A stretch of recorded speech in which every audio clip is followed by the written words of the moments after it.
მოგესალმებით, მე ვარ ანასტასია, ეს არის გადაცემა სივრცე და დღეს ჩემი სტუმარია ფსიქოთერაპევტი ჯაბა ყრუაშვილი. გამარჯობა. გამარჯობა. მადლობა რომ მოხვედი. პირიქით მადლობა. ბევრი კითხვა მაქვს შენთან და ძალიან მიხარია რომ ამ საკითხებზე მოგვიწევს საუბარი. პირველ რიგში მაინტერესებს რა პრობლემით მოგმართავენ ძირითადად ადამიანები. აი ყველაზე აქტუალური პრობლემა ეხა ადამიანებში რა არის?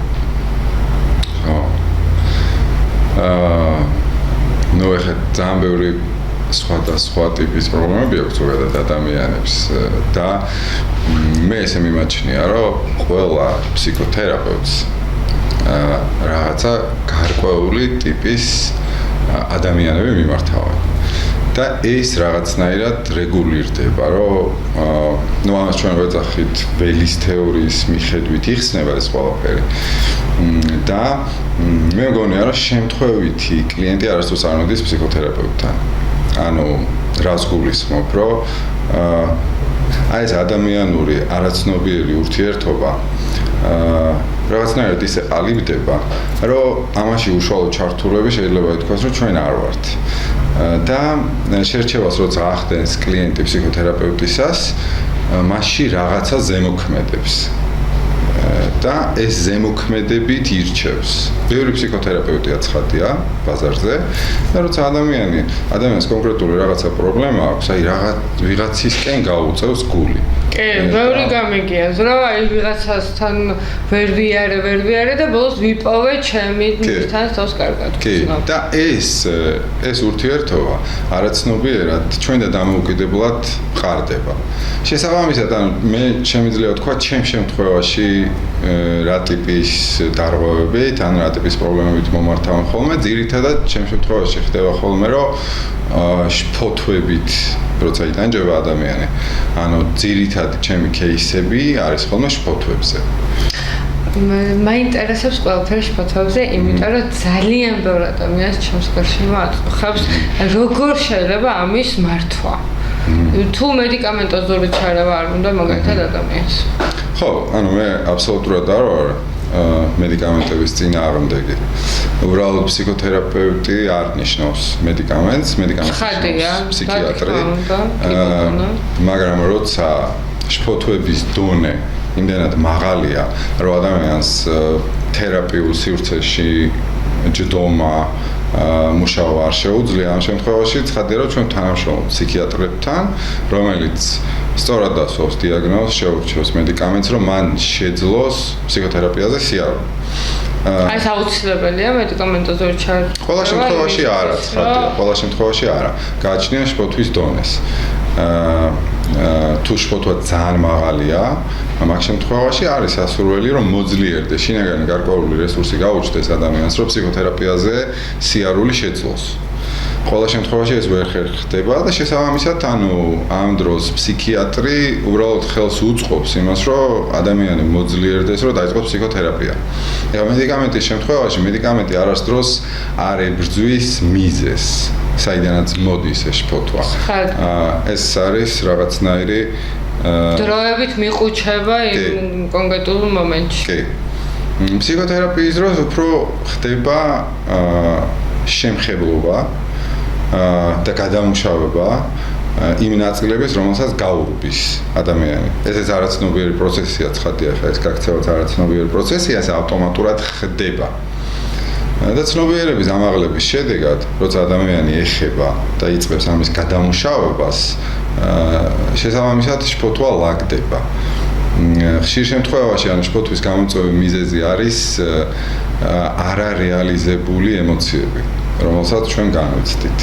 ბრაზი, შიში, გადაბითი თუ უფრო ნეგატიური, თუ არ აქვს მნიშვნელობა როგორი იქნება. სხვათა შორის ძალიან კარგი კითხვაა ეს, რომ შეიძლება რომ დადებითი ემოციებსაც გაურბოდეს ადამიანი და მასაც ჭირდება რეალიზება. ანუ რეალიზებაში აქ იგულისხმება, რომ ეხლა როცა ესეთ რაღაც საკითხს როცა წამოჭრე ხოლმე ადამიანები ამბობენ, რას ქვია რეალიზება ემოციის, მე განვიცდი ამ ემოციებს, მაგრამ საქმე ის არის, რომ ზოგადად ჩვენი ფსიქიკა მიდრეკილი არის ავტომატურ რეჟიმში, რომ არასასიამოვნო ემოციებისგან გაიქცეს. სადაც არის რაიმე არასასიამოვნო, მას ურჩევნია რომ თავი დაიგნოროს, კი. და 1000-ნაირ მექანიზმებს შეიმუშავებს, რომ მასთან შემხებლობაში არ იყოს. მაგრამ საქმე ის არის, რომ ესეთი ტიპის ემოციები არ ქრება. ილექება. და მე ცდილობს, რომ რაღაცა ფორმით შემოვიჭრას ჩვენ ფსიქიკაში და ზეგავლენა კონდეს ჩვენ ქმედებაზე, ჩვენ განწყობაზე, ჩვენს ხასიათზე და თუ ბევრია ესეთი ტიპის ემოციების აკუმულირება თუ ხდება, ამ შემთხვევაში მე უკვე ფსიქოსომატური შეხედულება გახდეს. და აქ შესაძლებელია რომ შფოთვა რომ დაიწყოს. და ამისი გზა რომ ადამიანი აქედან რომ განთავისუფლდეს არის რომ რეალიზება მოახდინოს ამ ემოციებს. ფაქტიურად განიცადოს ეს განუცდელი ემოციები. შეიძლება ითქვას რომ თავიდან განიცადოს ეს განუცდელი გადაამუშავოს. და ეს არის ჯანმრთელი ფორმა, იმიტომ რომ რაც ჩვენ შიგნით არის, ზოგადად ეს სწრაფვის რაიმე ფორმით რომ რეალიზდეს, ყოველთვის ესე არის. ჯავა, ანუ რასასწავლით, როგორ უნდა გამოხადოს სწორი ფორმით, თუნდაც მისი ნეგატიური ემოციები თუ როგორ აღარ მიიღოს ნეგატიური ემოციები იმ კონკრეტული საკითხებიდან, რაც მათზე ცუდად მოქმედებს. ჩვენ არაფერს არ თუ საუბრის დროს გამოაქვს ეს ყველაფერი. ხო, აი არასწავლ, საით მიყავს ვიცით რა? ისიც რა არის, რომ მოკლედ ამაზე პასუხის გაცემა შეუძლებელია, იმიტომ რომ ფსიქოთერაპია ნამდვილად ძალიან ღრმა პროცესია. ფსიქოთერაპიის დროს თვითონ ფსიქოთერაპევტი ცდილობს შემხებლობაში იყოს რეალობასთან. რომელ რეალობაში შემხებლობაც აიძულებს მის კლიენტს, რომ ისიც შეეხოს რეალობას. ფაქტიურად თავისი რეალობის შემხებლობით არ აძლევს საშუალებას, რომ გაიქცეს ის. პირობითად ვამბობ, თუ არის არასასიამოვნო ემოცია, ხო? ის იგივე ხრიკებს მიმართავს, რასაც მიმართავდა აქამდე ცხოვრებისეულად. მაგრამ თვითონ ფსიქოთერაპიულ სივრცეში ამის საშუალებას არ აძლევს ფსიქოთერაპევტი იმ კუთხით, რომ თვითონ ეხება ამას. და ამას აზიარებს. შეაქვს ეს მის რეალობაში. შესაბამისად, ანუ ფაქტიურად ახებს თავისი შემხებლობით, ახებს კლიენტს რეალობას. რაც არის ფაქტი. და არის საშუალებას თავის დათვრონის იმ კონკრეტულ მომენტში. იმ კონკრეტულ მომენტში ამ ტკივილისგან გაქცევის საშუალება, თუმცა აქ არ არის რაღაცა ძალადობრივი ეს არის ჩემი რესურსებით მე რო ვეხები, მას ეძლევა საშუალება რომ შეეხოს. და ესეც მისი პასუხისმგებლობა ის შეეხება თუ არ შეეხება, მაგრამ მას ეძლევა ამის საშუალება. და ეს რომ ხშირად მეორდება, აი თვითონ ეს რეალობასთან შემხებლობა იწვევს უკვე კლიენტში გარკვეულ ცვლილებებს, რომ აქამდე თუ იყო რომ რეალობისგან გაქცევით ცხოვრობდა, ეხლა უკვე რეალობასთან შემხებლობით იწყებს ცხოვრებას და ანუ უკვე აქ მოდის ცვლილება. და ეს ცვლილებები რა გზაზე დააყენებს, ამის წინასწარი პროგნოზირება შეუძლებელია. აქედან რაღაც ახალი იბადება მასში. ჩვენ შეგვიძლია რომ დავარქვათ, რომ ეს არის ზრდა მისი. მაგრამ აქაც აი ზოგადად ჩვენი გეშტალტ-თერაპიული მიდგომა არ არის შედეგზე ორიენტირებული. ჩვენ ვართ პროცესზე ორიენტირებული, რაც გულისხმობს იმას, რომ თვითონ ეს პროცესია მნიშვნელოვანი და მთელი ცხოვრების პროცესია. აქ გულისხმობ თუ ეს ანუ ხოლმე თერაპიის შედეგი ის არის, რომ სადღაც ამალოდ შედეგი მქონდეს, რომ უკეთესად ვიყო. ხო, იმიტომ მოვდივაროთ და მიზანი ხო ის მაქროს შემდეგ კარგად ვიყო. კი, ზუსტად ეს არის, თუმცა აი ეს არის მიდგომა, როცა მაგალითად მივდივარ რაღაცა ორგანული ექიმთან, რომ მინდა რომ მივიღო აბი, რომ მოვიწესრიგო პირობითად ვამბობ რაღაცა გულსის ხსნა სისტემა. მაგრამ ფსიქოთერაპიის შემთხვევაში ესე არ ხდება. ფსიქოთერაპიის შემთხვევაში მე რომ მინდა შედეგი, ესეც ფსიქოთერაპევტის სამუშაო ფოკუსში ექცევა ფსიქოთერაპევტის, რას ნიშნავს ეს მისთვის. აი რას ნიშნავს მისთვის შედეგი. და ყველა მისი ეს მოტივი, სურვილი და მიზანსტრაფვა თუ შიგნით მასში რაც ტრიალებს, ეს არის მისი მთლიანობა ერთად აღებული. შესაბამისად, ანუ თერაპევტი არა შედეგზე ორიენტირებული არ ხდება, რომ შედეგი მისცეს. თერაპევტი ახებს მას აი ამ სურვილს. და ფაქტიურად აქაც მასში ცვლილებები მიდის, რომ გადახედავს ამ სურვილს, და რამდენად რეალურია ეს სურვილი და გადახედავს მის დამოკიდებულებებს და მოტივებს. და ესეც ცნობიერ ველზე ამოდის და შესაბამისად აქაც ცვლილებები შედის. ამიტომ მე მესმის ახლა იგ რომ ყოველას ვინც უდათ არის, უნდა ფსიქოთერაპევტთან მივიდეს, რომ გახდეს კარგად. და ეს ნამდვილად ესეც ხდება, მაგრამ ამას პროცესი ხდის. პროცესს მოაქვს ყველაფერი. პროცესში ჩართულობა ფაქტიურად ნიშნავს, რომ უკვე კარგად არის ადამიანი. აი პროცესიდან ამოვარდნა და კონტაქტში არ ყოფნა იმ გარემოში, სადაც ის არის, იწვევს ყველა ამ სათავე არის ყველა ამ ფოტოების და ყველა ამ დარღვევების. და ამ კონტაქტის აღდგენა გარემოსთან ამ პროცესში ჩართულობა ფაქტობრივად მაკურნებელია. უკვე მე ნებისმიერი სტრესი, ნებისმიერი წინააღმდეგობა, რომელიც მასთან მოდის, ხო, უკვე აღარ აღიქმება როგორც რაღაცა კატასტროფული, იმიტომ რომ ეს რაღაცა პროცესის ნაწილია, რასაც ცხოვრება ქვია და ცხოვრება პროცესია სიკვდილამდე, ხო? ეს სუპროცესია. აქედან ამოვარდნის დროს იბადება ყველა ეს დარღვევები. აუცილებელია რომ ყველა ემოცია გადამუშავდეს, ხო, როგორც ხდება. აუცილებელს ვერ ვიტყოდი, მაგრამ სასურველია კი, რომ ახლა ემოცია, რომელიც გაჭედილია, გაჩხერილია, ვერ ამთავრებს ციკლს. ანუ აი მოთხოვნილება, ემოციის გაჭედილობაში ჩვენ რას გულისხმობთ, რომ არის რაღაც მოთხოვნილება, გადის გარკვეულ ფაზებს და ვერ დაკმაყოფილდა ეს მოთხოვნილება. შესაბამისად წარმოიშვება ან კმაყოფილება, ან უკმაყოფილება, ან სევდა, ან ეს მოთხოვნილება. გაიქნება და ხანისა და ხანი. კი, მოთხოვნილებასთან არის სულ ეს კავშირში, ბაზა არის მოთხოვნილება. შესაბამისად თუ ვერ კმაყოფილდება და ხშირად არ ვიცით ადამიანებმა რა გვაწუხებს. რატომ ხდება სიმართლე გითხრა მე კარგად ვერ ხდება. აი ბევრჯერ გამიგია რომ ისიც მაქვს ყველაფერი კარგად, მაქვს ჯანმრთელობა კარგად, მაქვს საყვარელი ადამიანები კარგად არიან, მუშაობ ან მაინც რაღაც მაწუხებს და რაღაც ცუდად ვქნობ თავს. და ეს არის ზუსტად ის რაღაც დაუკმაყოფილებები, სადღაც ადრე გაჭედილი ემოციები, რომლებიც ვერ გამოვიდა გარეთ, ხო? კი, ეს არ არის კოგნიტური, ამას ვერ ამოხსნის ადამიანი, ეს არ არის ამას ვერ მოიფიქრებს და ვერ გაანალიზებს რა ხდება მასში. ეს არის დაკვირვების ობიექტი და ანუ ყველა ჩვენი მოთხოვნილება რეალურად სხეულში განიცდება. სხეულია ინსტრუმენტი, სადაც შემიძლია რომ მე ვნახო რა მოთხოვნილება მაქვს. მაგრამ შე შემთხვევაში შეცდომა არის ის, რომ ადამიანი ეძებს გონებაში. ეძებს რა და ეს გონებიდან მიღებული პასუხი არ არის ის, რაც რეალურად მასში ამ წუთას ხდება. იმიტომ რომ გონება ყოველთვის დროში ვერ ემთხვევა აწამყოს, ხშირ შემთხვევაში ის არის ან წინ, ან იყურება უკან. და რა კარგი რაღაც თქვა. ხო, და სხეული არის სუკონტაქტში არის აწმყოსთან. შესაბამისად, ანუ მოთხოვნილებაც ცოცხალია. მოთხოვნილება არ არის რაღაცა თაროზე შემოდებული, ის არის გარემოსთან კონტაქტის შედეგად ჩვენში წარმოშობილი განცდის სახით, რომელსაც ჭირდება დაკვირვება და ეს არ არის მოფიქრებადი.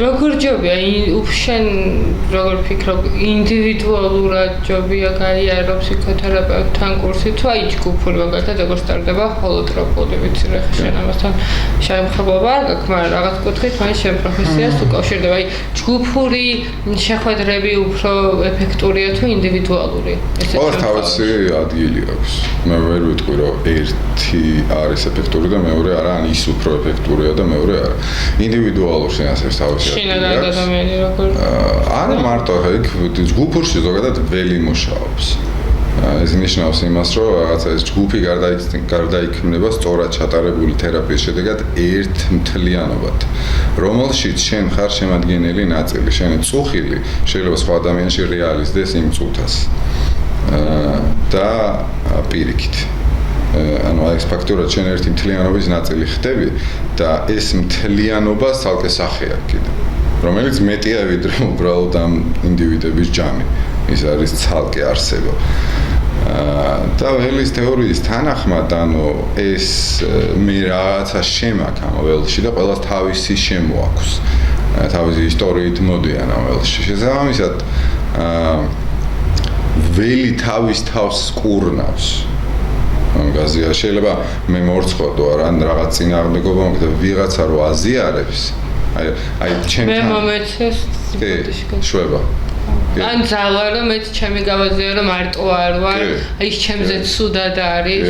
მაგრამ შეიძლება რომ ცოტა ნეგატიურად მხარს გქონდეს მაგალითად რომ იმის პრობლემებიც ჩემს გონებაში უკვე ჩაიბეჭდოს და მეც მეგონოს რომ ის ხომ არ მჭირს მეც. შეიძლება, მაგრამ ანუ როცა თვითონ ამ ჯგუფის ნაწილი ხარ, ხო, აქ შენში ჩაბეჭდილი ეს ცუდი ემოციებიც ჯგუფის არის თანამედროვულად და არა მარტო შენია ცხადია, შენი საზღვრებია და შენია შენ როგორ ეხები ამ ინდივიდუალურობით როგორ ეხები ამ ჯგუფს, მაგრამ ამავდროულად ხარ თელის ნაწილი და ეს თელზე ნაწილდება ფაქტიურად შენი შიდა პროცესები და სწორად ჩატარებული ჯგუფური თერაპია ძალიან დიდი რესურსი აქვს, ნამდვილად ძალიან დიდი რესურსი აქვს.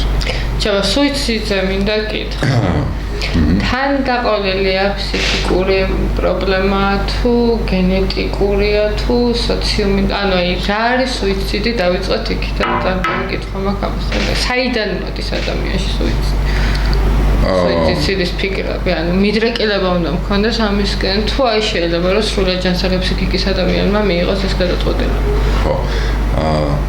ნუ ფენომენოლოგიური მიდგომით ჩვენ არ ვახდენთ ადამიანების დიაგნოსტირება, თუმცა ცხადია რომ ეს ვიცით, მაგრამ დიაგნოსტირება ზოგადად უგიშლის ხოლმე ხელს. ზოგადად როგორ ხდება? ხო, და აი ამიტომ ჩვენ განვიხილავთ ყველაფერს ინდივიდუალურად.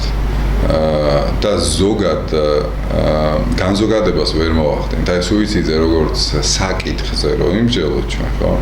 იქ იმდენი ფაქტორი შესაძლებელია რომ იყოს და იმდენმა რამემ შეიძლება რომ გამოიწვიოს ან პირიქით შეაჩეროს მასე ფიქრები, ესეც პროცესის ნაწილია გარკვეულწილად. თუმცა ახლა თქვენ რა მიზეზებით ახსენეთ, ესეც შესაძლებელია რომ იყოს ამ ყველაფერში ჩართული. მაგრამ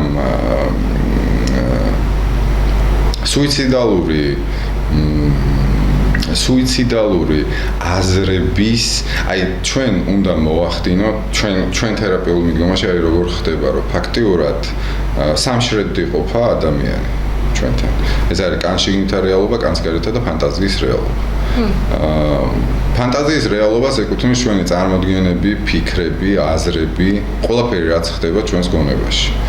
კანშიგნითა და კანსგარეთა რეალობა არის ჩვენი განცდები და მოდალობები, რითაც ჩვენ სამყაროში ოპერირებთ.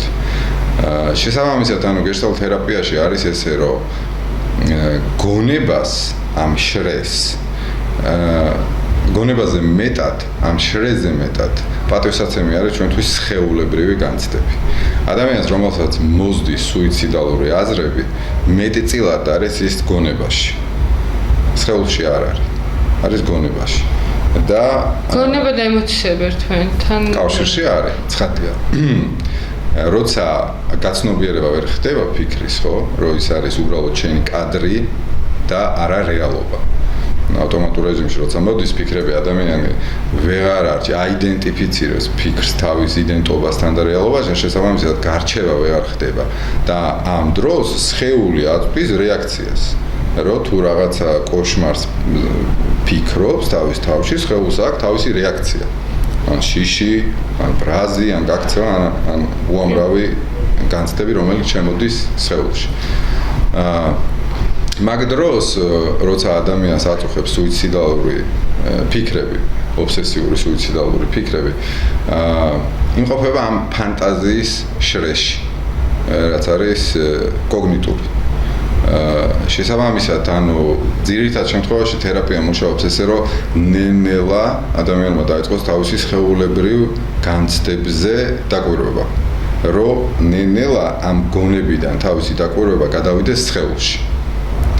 და შესაბამისად, აქ უკვე იწყებს ყველა ტიპის ფიქრები თავში ნელ-ნელა ცხრება.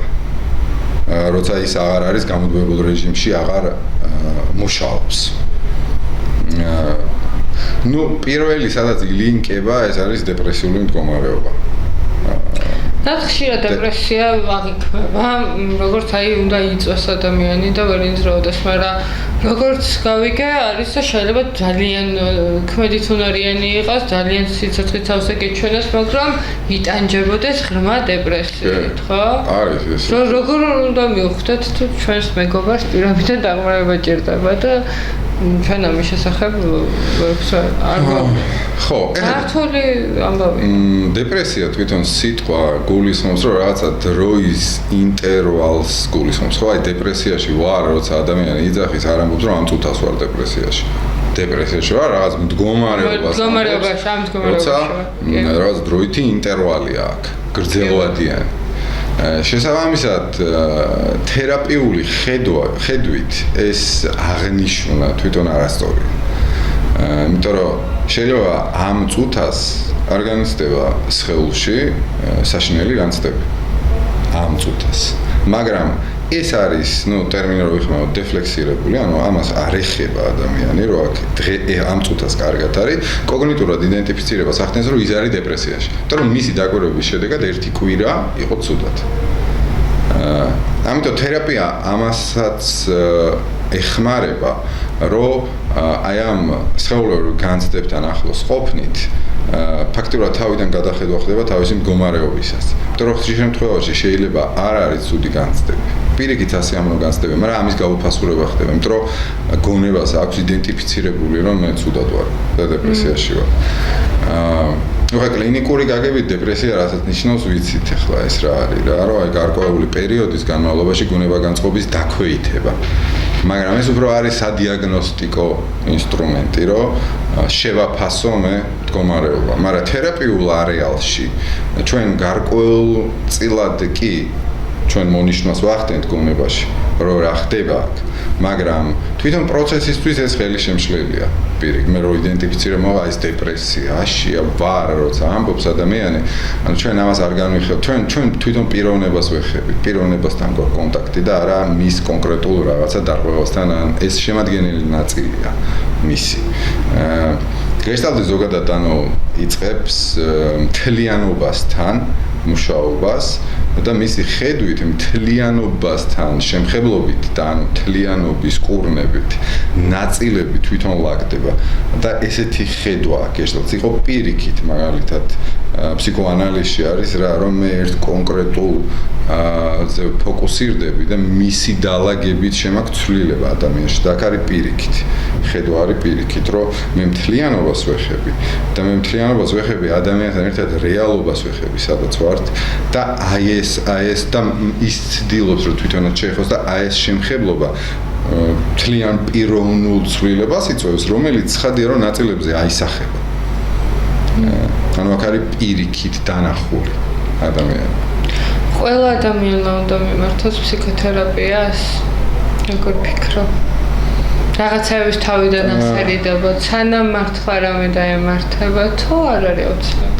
ხო ისე სწორია ეს კითხვა იმიტომ რომ პრევენციასაც ახდენს ფსიქოთერაპია არ არის მაინც საჭირო რომ ცუდად ვიყო და უკვე გაუსაძლისი იყოს ჩემი გაჭედილობა და მე მივიდე ფსიქოთერაპევტთან არა ეს გარკვეულწილად არის ჰიგიენა სულ ესე იგი კი რომ მოძლიერებული კონდეს თავის საყრდენები და უკვე მოსულ სტრესს უფრო სწორად დახვდეს გარკვეულწილად რაღაცა ფსიქოგანათლების ელემენტებსაც შეიცავს ფსიქოთერაპია რა ვიცი თვითონ პროცესში ხდება გაზიარება საკითხების სადაც უფრო სხვანაირი ხედვა უჩნდება ადამიანს საკუთარი თავის და ამ კუთხით ის უფრო და უფრო ძლიერდება და სხვანაირად იწყებს სამყაროს აღქმას გეშტალტი ზოგადად მე ფიქრობ ესე რომ როგორც თერაპია ასევე არის რაღაცა გარკვეული ფილოსოფიური ხედვა ცხოვრებას და ამითი ცხოვრების დაწყება საინტერესოა ძალიან და ბევრი რაღაცის გადაფასების და სწორად დანახვის საშუალებას იძლევა. შენ როგორც აი გეშტალტ თერაპევტი და თერაპევტი შენი მიდგომა პირობითად მედიტაციასთან როგორი არის, რომელიც ახლა ესეთი პოპულარულია. როგორ გონია? ეხმარება უფრო მეტად ეს ადამიანს თუ ვერ ჩაანაცვლებს ფსიქოთერაპიას? მე ვარ ძალიან გატაცებული მედიტაციებით. და ინსტრუქტორსაც ვაკეთებ მედიტაციებისას, ბევრი კურსები მაქვს გავლილი, მოწაფე ვიყავი, ძალიან საინტერესო პროფესორი იყო ესეთი ჩინელი მაძინ განგი, ტაოისტური სტატიური მედიტაციების სწავლობდი და ძალიან დამხმარეა მედიტაცია. ზოგადად არის ძალიან სწორად გაკეთებული და სწორად გაგებული მედიტაცია არის ძალიან დამხმარე, იმიტომ რომ შესაძლებელია რომ მედიტაცია კარგი გაქცევის საშუალება და ძიქცეს. ხშირ შემთხვევაში აქ მესმის ხოლმე რომ აი მედიტაციას გავაკეთებ დამშვიდდები. კი, ბევრჯერ გამიგია. ხო, ეს უფრო არის რაღაცა აბი, რომელსაც გამაყუჩებული სახით იღებს ადამიანი. მედიტაცია სინამდვილეში არის ხედავდე რა ხდება თითქოს საკუთარი თავის გარეშე. ჩვენ ასეც დამკვირვებელს რასაც ვეძახით.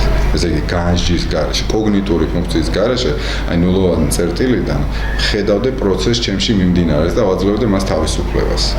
ძალიან ეს ღრმა იმაში როდესაც ჩახოვოთ, ამას ყველა ადამიანი ცხადია ვერ გააკეთებს. ხო. აი რაღაცა ცნობიერების ამაღლებასთან ერთად ეს ნელ-ნელა მოდის, რომ პროცესების თავისუფლების მიცემა, შენში არსებული პროცესი, მე გულისხმობ აი მაგალითად ფიქრები, აზრები. და საკუთარი ფიქრების მართვა ხო ყველაზე რთული პროცესია. ჩემი აზრით და მე ხარ შენაირ განათლება არ მაქვს ცხადია შენი მიმართულებით და არ ვიცი როგორ უნდა მივუდგე გავ შემთხვევაში თუნდაც საკუთარ თავს ან თუნდაც სხვას. საკუთარი ფიქრების მართვა შესაძლებელია რომ ისწავლოს ადამიანმა? მე არ ვიტყოდი უფრო მართვა. კონტროლი? არა, უფრო ვიტყოდი რომ ნახე ჩვენ ესე ვხედავთ.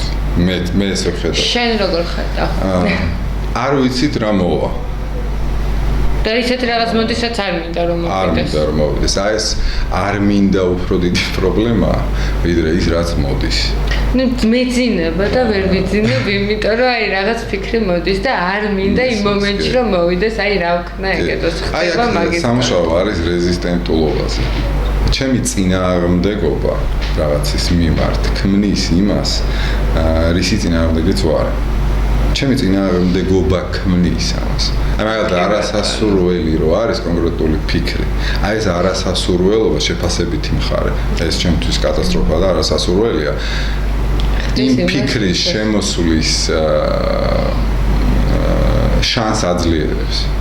და აქ იმაზე კი არ უნდა ვიმუშაოთ ჩვენ რომ აი ეს ფიქრები მოვიდეს. არა, ჩვენ უნდა ვიმუშაოთ დამოკიდებულებაზე მე რა მაქვს რაც მოდის. რაც მოდის. ყველაფერი ჩემს საზღვრებში არ არის. მაგრამ მე როგორ ხვდები? აი აქ შემიძლია რომ რაღაც შემძლეობა მქონდეს. ცხოვრებაში რაღაცები ხდება და რაღაცები არ არის ჩემს საზღვრებში. მაგრამ რაც ხდება, შეიძლება მასზე არ მაქვს გავლენა მაქვს ჩემი ქმედებით, მაგრამ მასზე კონტროლი არ მაქვს. მაგრამ როგორ დავხვდები, აქ შემოდის ჩემი მე. ფიქრებთან მიმართებაც ესეა და ემოციებთან მიმართება, ჩემს სხეულთან მიმართებაც ესეა. რომ რა მოდის, არ მაქვს კონტროლი. მაგრამ როგორ ხვდები, რეაქცია მექნება. აი ეს აქ უკვე საკუთარ თავთან საუბარი შველეს. ხო, ცხადია, ხა საკუთარ თავთან კონტაქტი, მე ესე ვიტყოდი, საუბარის ერთ-ერთი ფორმაა, კი, რომ გაუგო საკუთარ თავს. სიტყვის ძალით, აი ამ ყველაფრის დავუშვათ ხმამაღლა ლაპარაკი საკუთარ თავთან, იმიტომ რომ ეგეც ხშირად მისმის, რომ აი მე ჩემს თავს ზოგი სარკეში, ზოგი ისე, რომ აი მე ჩემს თავს ლაპარაკები, მაგალითად, რომ აი შენ მაგარი ხარ, შენ ძლიერი ხარ, შენ ამას მოერდები, შენ შველის ეს რეალურად თავის მოტყუების ერთ-ერთი საშუალებაა. იცი რა, მე ვიტყოდი, რომ რაღაცა ფორმით მუშაობს და ზეგავლენას ახდენს, იმიტომ რომ ყველა ჩვენი ქმედება რაღაც ზეგავლენას ახდენს, მაგრამ აი ძირეული ცვლილებების შეტანა ესე არ ხდება ჩემის აზრით. აი ტენდენციები მე რაც მაქვს, ეს არ ცვლის ღრმად. იმიტომ რომ მას სჭირდება შემხებლობა ამ ტკივილთან, პირობითად, ამ წუხილთან, ამ მოთხოვნილებასთან, ახლოს ყოფნა, შემხებლობა, რომ ეს გადამუშავდეს და ჩემში რაღაც ახალი დაიბადოს. ეს მნიშვნელოვანია და ცხადია რომ ზემოქმედება აქვს. კი, როგორ არ აქვს. და ჩვენ გადაცემა დასასრულს მიმოხოდა და მე მინდა გთხოვო ჩვენს მაყურებელს ურჩიო ის, რასაც ძირითადად ურჩევ ადამიანებს, რომლებსაც დახმარება ჭირდებათ ფსიქოლოგიური. რა უნდა ქნათ? პირველი ნაბიჯი როგორ უნდა გადადგან?